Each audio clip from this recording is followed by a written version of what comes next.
Hi, welcome to my YouTube channel. Nge-English yuk! Today, we are going to talk about the descriptive text. Apakah kalian tahu apa itu descriptive text? Jadi, descriptive text adalah salah satu jenis teks dalam bahasa Inggris yang bertujuan untuk mendeskripsikan tentang suatu objek tertentu, baik itu suatu benda, seseorang, atau tempat. Now, kita akan mempelajari tentang descriptive text mengenai describing a place. Ya, jadi kita akan fokus untuk mempelajari descriptive text mengenai mendeskripsikan suatu tempat. Jadi ada banyak sekali ya tempat yang bisa kita deskripsikan, baik itu bangunan bersejarah, atau tempat-tempat wisata, atau bahkan tempat favorit kalian. So, now let's see about the social function of the descriptive text. Jadi, karena kita mendeskripsikan tentang suatu tempat ya, maka the social function of descriptive text adalah to describe a particular place. Jadi seperti itu ya. Misalkan kalian membaca tentang suatu teks mengenai bangunan bersejarah ya, atau historical place. Ya, for example, judulnya adalah tentang Museum Bandung ya, Museum Geologi Bandung. Oke. Jadi, jika kalian bertemu dengan suatu pertanyaan seperti what is the social function of the text, maka jawabannya adalah to describe a Bandung Geology Museum ya. Jadi social function-nya itu kan to describe a particular place ya. A place-nya atau nama tempatnya itu kalian ganti dengan objek yang dideskripsikan dalam teks. Misalkan teks tersebut mendeskripsikan tentang Museum Geologi Bandung, maka jawaban dari what is the social function of the text, jawabannya adalah to describe Bandung Geology Museum. Seperti itu ya. Oke, tadi kita sudah membahas tentang the social function of descriptive text. Now, let's see about the generic structure of the descriptive text. Jadi, descriptive text itu memiliki dua generic structure ya, memiliki dua structure. Nah, the first is identification and then the second is description. Oke, kita mulai dari identification. Pada bagian identification ini biasanya terdapat di paragraf yang pertama, bagian identifikasi atau identification. Oke, tujuan dari identification ini adalah mengidentifikasi tentang suatu objek yang akan kita deskripsikan. Jadi biasanya pada bagian identification ini itu penjelasannya masih secara umum, seperti misalkan apa nama tempat tersebut, kemudian kapan didirikan, siapa yang mendirikannya ya, kemudian lokasinya di mana. Ya, penjelasannya masih secara umum. Jadi pada bagian identification ini masih secara general ya, sebelum penjelasannya itu lebih rinci atau lebih spesifik pada paragraf selanjutnya. Okay, the next one is description. Pada bagian description ya, biasanya itu terletak pada paragraf yang kedua dan selanjutnya. Nah, jadi pada bagian description ini ya, kalian menjelaskan tentang sifat-sifat yang ada pada objek yang dideskripsikan pada bagian teks tersebut ya. Jadi misalkan kita mendeskripsikan tentang Bandung Geology Museum, maka kita menjelaskan tentang sifat-sifatnya yang melekat pada objek tertentu. Misalkan Bandung Geology Museum itu memiliki ya seperti koleksi-koleksi yang ada di museum ya. Kemudian apa saja koleksinya ya dideskripsikan pada bagian description, oke? Kemudian selain koleksi-koleksi yang ada di museum, kita juga bisa menjelaskan tentang ruangan-ruangannya mungkin ya. Terdapat ruangan apa saja di sana ya. Dan ruangannya digunakan untuk apa, kita deskripsikan pada bagian description. Kemudian juga kita bisa bilang bahwa mungkin bangunannya luas atau bangunannya besar ya. Kita bisa deskripsikan ya, apapun kita bisa deskripsikan ya mengenai sifat-sifat yang melekat pada objek tertentu. Seperti itu. Jadi kalau misalkan kita menjelaskan tentang suatu tempat wisata ya, maka kita bisa bilang mungkin tempat wisata itu ya memiliki tempat-tempat yang menarik untuk dikunjungi, ada apa saja. Kemudian tempat wisata itu juga memiliki banyak permainan atau mungkin memiliki ya, misalkan kalau itu pantai itu memiliki spesies apa saja yang ada di sana ya. Kemudian ya pantainya itu mungkin terdapat pasir putih ya, kita jelaskan di sana. Kemudian airnya itu berwarna seperti apa, pemandangannya bagaimana, kita deskripsikan atau kita jelaskan pada bagian description ya. Jadi di bagian description ini penjelasannya sudah lebih details atau more specific ya, lebih spesifik dibandingkan di paragraf pertama ya. Jadi perbedaannya, identification itu penjelasannya masih secara umum atau general. Nah, pada bagian description itu penjelasannya secara rinci ya, lebih detail atau lebih spesifik. Ya, seperti itu perbedaannya. Dan jika identification biasanya ada pada paragraf pertama, kalau description itu ada pada paragraf yang kedua dan selanjutnya. Seperti itu ya. Mudah kan? Okay, now let's see about the language features of the descriptive text. Okay, jadi pada descriptive text ini mempunyai beberapa language features ya, diantaranya itu dalam descriptive text biasanya menggunakan simple present tense ya. Kenapa menggunakan simple present tense? Karena ya dalam descriptive text ini kita menjelaskan atau mendeskripsikan tentang fakta-fakta ya, tentang kebenaran pada objek yang akan kita deskripsikan gitu. Dan fungsi dari simple present tense sendiri itu juga adalah bertujuan ya, simple present tense itu berfungsi untuk menjelaskan tentang fakta-fakta atau suatu kebenaran ya, seperti itu. Oke, jadi ya dalam descriptive text ini mungkin kalian bisa menjelaskan bahwa kalian ingin mendeskripsikan tentang rumah kalian. Misalnya rumah kalian itu warnanya biru ya, itu kan merupakan suatu fakta ya pada objek yang kalian deskripsikan. Maka kalian bisa menggunakan kalimat the color of my house is blue. Seperti itu ya. Itu adalah salah satu contoh dari simple present tense ya. Kita mengungkapkan tentang sifat-sifat yang melekat pada suatu objek yang kita deskripsikan. Jadi sifatnya itu bagaimana, misalkan bentuknya seperti apa, kemudian warnanya juga ya, dan lain-lain. Okay, next is adjective ya. Selanjutnya adalah adjective. Kenapa adjective? Karena dalam descriptive text itu kita mendeskripsikan tentang ya suatu objek tertentu. Kita memberikan informasi kepada pembaca ya melalui teks tersebut ya, informasi-informasi yang ada dalam objek tersebut ya, mengenai sifat-sifat yang ada dalam objek tersebut. Misalkan pemandangannya indah atau tempatnya menarik ya, atau bisa juga tempatnya mungkin membosankan dan lain-lain. Kita menggunakan kalimat kata sifat ya.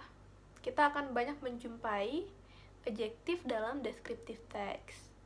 Dan adjektif sendiri juga banyak sekali macamnya ya, banyak sekali kata-kata sifat ya atau adjective ya. Salah satu contohnya itu ya, beberapa contohnya itu seperti beautiful atau interesting. Ya bisa juga colorful atau mungkin bentuknya small ya atau big, besar ya, seperti itu. Salah satu contohnya itu, jadi misalkan kita ingin bilang nih Pink Beach ya, oke. Pink Beach itu memiliki pemandangan yang indah ya, jadi kita bisa bilang Pink Beach has beautiful scenery.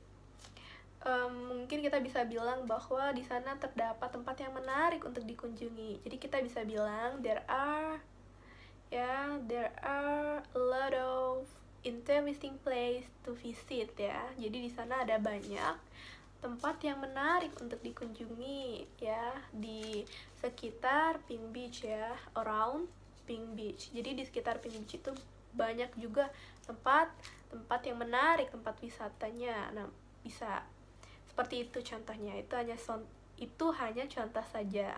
Oke, karena tadi kita sudah membahas tentang social function dari descriptive text, kemudian juga generic structure-nya dan juga language features-nya. Selanjutnya, next, let's see about the example of the descriptive text ya, mengenai describing a place.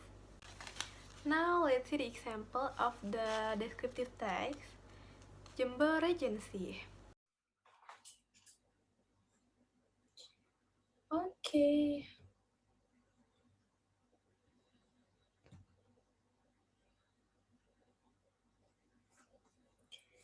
Okay, now let's see the example of descriptive text about describing a place. Okay, Jember Regency. Bentar. Jember is a regency in East Java. It is located in between Bondowoso and Banyuwangi.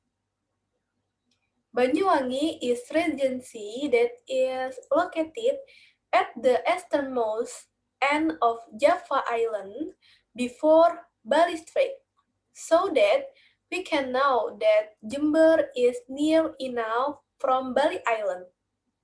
Jember is a beautiful place. In Jember, there are a lot of interesting places to visit, such as Papuma Beach, Watu Ulo Beach, Watu Ondo, Pancer Beach, Rembangan, and so on. Jember also has a famous carnival named Jember Fashion Carnival. It is an international annual fashion carnival which usually held in August. Besides some beautiful places and a famous carnival, Jember also has a unique culture. People usually call it as Pendalungan. Pendalungan is an acculturation culture between Japanese and Maduranese. Jember has a total area of 3,293.34 square kilometers. Because of that, it creates a different culture between North Jember and South Jember. In North Jember, there are a lot of Maduranese people and they usually speak Maduranese. On the other hand, in South Jember, not many Maduranese people live there. It is dominated with Javanese people. Because of that, it creates a new unique language which other regency don't have. The example is word check, which means ferry. Oke, jadi ini adalah teks tentang describing a place ya, tentang Kabupaten Jember. Satu contoh teks descriptive text ya, mengenai describing a place tentang Jember Regency atau Kabupaten Jember. Jadi Kabupaten Jember ini adalah sebuah kabupaten di Jawa Timur ya. Nah, Kabupaten Jember ini berlokasi di antara Bondowoso dan Banyuwangi. Banyuwangi adalah kabupaten yang berlokasi di ujung paling timur di Pulau Jawa ya. Oke, ulangi. Jadi ini adalah salah satu contoh teks deskriptif teks ya mengenai describing a place. Ini tentang Jember Regency atau Kabupaten Jember. Jadi Kabupaten Jember ini adalah salah satu ya atau sebuah kabupaten di Jawa Timur. Ini berlokasi ya Kabupaten Jember ini berlokasi di antara Bondowoso dan Banyuwangi. Banyuwangi adalah kabupaten yang berlokasi di ujung paling timur dari Pulau Jawa ya sebelum Selat Bali, sehingga kita bisa tahu bahwa Jember itu dekat ya, cukup dekat dari Pulau Bali. Itu adalah identification ya dari descriptive text Jember Regency. Okay, next, Jember is a beautiful place ya. Jember adalah tempat yang indah. Di Jember itu terdapat ya ada banyak tempat yang menarik untuk dikunjungi seperti Pantai Papuma, Pantai Watu Ulo, Watu Ondo, Pantai Panca, Rembangan, dan lain sebagainya. Dan juga Jember ini memiliki karnaval yang terkenal namanya Jember Fashion Carnaval ya. Jember Fashion Carnaval ini adalah sebuah karnaval ya, karnaval busana tahunan yang biasanya diadakan pada bulan Agustus. Di samping itu juga ada beberapa tempat yang indah ya dan sebuah karnaval yang terkenal. Jember juga mempunyai budaya yang unik. Orang-orang biasanya memanggil budaya yang unik itu pendalungan ya. Pendalungan ini adalah sebuah akulturasi budaya antara budaya Jawa dan budaya Madura. Jember memiliki ya wilayah 3.293,34 km kubik ya. Karena itu Jember menciptakan sebuah budaya yang berbeda antara Jember Utara dan Jember Selatan. Pada Jember Utara ada banyak orang Madura dan mereka biasanya berbicara Madura. Dan di sisi lain pada Jember Selatan tidak banyak Madura ya, tidak banyak orang-orang Madura yang tinggal di sana, itu didominasi dengan orang-orang Jawa. Karena itu menciptakan sebuah bahasa sebuah bahasa baru yang unik, yang mana kabupaten lain tidak miliki. Ya, contohnya itu pada kata cek. Cek itu artinya sangat. Oke. Itu dia tentang describing a place about Jember Regency. Sekarang kita review ya dari social function-nya dalam descriptive text tersebut. Karena ini menjelaskan tentang sebuah tempat ya. Seperti yang telah Miss bilang bahwa the social function dari describing a place itu adalah to describe a particular place. Nah, place-nya itu ya atau nama tempatnya diganti dengan objek yang kita deskripsikan atau yang terdapat dalam teks ya. Yang dideskripsikan itu tentang apa, mengenai apa, yaitu Jember Regency. Jadi the social function-nya itu adalah to describe Jember Regency. Oke, kemudian lanjut pada bagian identification. Nah, identification ini letaknya pada paragraf yang pertama. Nah, pada paragraf yang pertama ini menjelaskan bahwa Jember itu lokasinya di mana ya, kemudian dia itu dekat dari pulau mana, ya itu dijelaskan pada bagian identification. Kemudian pada bagian description, ya pada paragraf yang kedua, ini lebih menjelaskan, mendeskripsikan tentang Jember ya, tentang ya bagaimana Jember ya, bagaimana pemandangannya, kemudian tempat-tempat yang menarik untuk dikunjungi itu apa saja, kemudian terdapat karnaval yang terkenal katanya ya, yaitu Jember Fashion Carnaval ya, yang diadakan pada bulan Agustus. Selain itu, selain tempat-tempat yang indah, ya Jember ini juga punya budaya yang unik. Kemudian apa budaya uniknya itu ada di bagian description ya. Nah, budaya uniknya itu namanya pendalungan ya, yaitu sebuah akulturasi budaya antara budaya Jawa dan budaya Madura. Selain itu, dijelaskan juga ya budaya yang lain ya, seperti misalkan ada banyak orang Madura itu ya yang juga biasanya berbicara Madura, tapi di sisi lain dijelaskan bahwa dalam bagian Jember Selatan itu tidak banyak orang-orang Madura yang tinggal di sana ya, itu didominasi dengan orang Jawa, karenanya itu menciptakan sebuah bahasa yang unik ya, ada bahasa unik dalam Jember ya yang tidak dimiliki oleh kabupaten yang lain ya. Contohnya itu ada dalam kata cek. Cek itu artinya sangat ya. Kemudian di sini dalam teks Jember Regency itu banyak menggunakan simple present tense ya.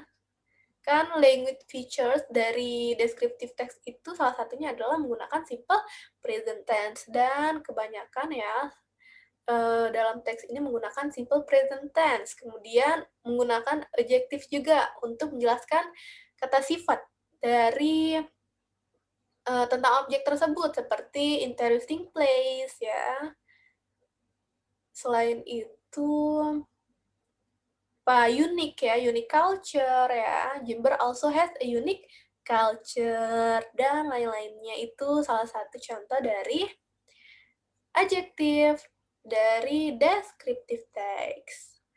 Oke, kita sudah membahas semuanya, jadi seperti itu ya, mendeskripsikan tentang sebuah tempat ya, dari kita menjelaskan di mana lokasinya ya, tempatnya, tempat apa, lokasinya di mana ya, pada bagian identification. Kemudian dalam bagian description kita mulai mendeskripsikannya secara detail, secara spesifik ya, seperti ada kita bisa bilang tempat-tempat menarik untuk dikunjungi itu ada apa saja di sana, kemudian budaya yang ada di sana itu apa saja, selain budayanya juga punya bahasa yang unik katanya ya, itu juga termasuk ya dari deskripsi tentang Jember ya, tentang Kabupaten Jember. Oke, mudah-mudahan kalian paham ya tentang descriptive text. So, that's all the lesson for today. Tadi kita sudah membahas tentang ya apa itu descriptive text, kemudian the social function-nya. Ada juga tentang generic structures of descriptive text dan language features of the descriptive text. Jadi seperti tenses-nya, kemudian kata sifatnya ya. So, it is your turn. Ini adalah giliran kalian. Please find ya one example of descriptive text from the internet. Jadi kalian temukan satu contoh descriptive text dari internet apapun ya, tapi tentang describing a place ya, tentang mendeskripsikan tentang ya, mendeskripsikan suatu tempat. Boleh tentang bangunan bersejarah atau historical place. Boleh juga tentang tempat wisata atau tourism spot. Dan boleh juga tentang your favorite place, ya, tempat favorit kalian. Kemudian, after that, please identify about the social function of the descriptive text, ya. Kalian identifikasikan social function dari teks tersebut. Kemudian generic structure-nya, ya, dari identification dan juga description-nya itu terdapat di kalimat apa, pada bagian berapa, pada bagian paragraf yang keberapa. Kemudian language features-nya, ya, tenses apa yang digunakan dan contoh kalimatnya seperti apa. Kemudian adjektif, ya, kalian temukan ada kata sifat apa yang terdapat dalam teks, ada adjektif apa, dan pada kalimat yang mana, coba kalian cari, ya. And then after that, please submit your text to your teacher, okay? So that's all the lesson for today. Thank you for watching.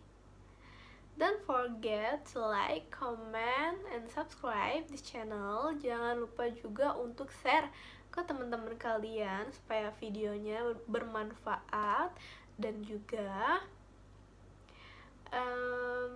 pokoknya dukung terus channel ini. So see you in the next video and have a nice day.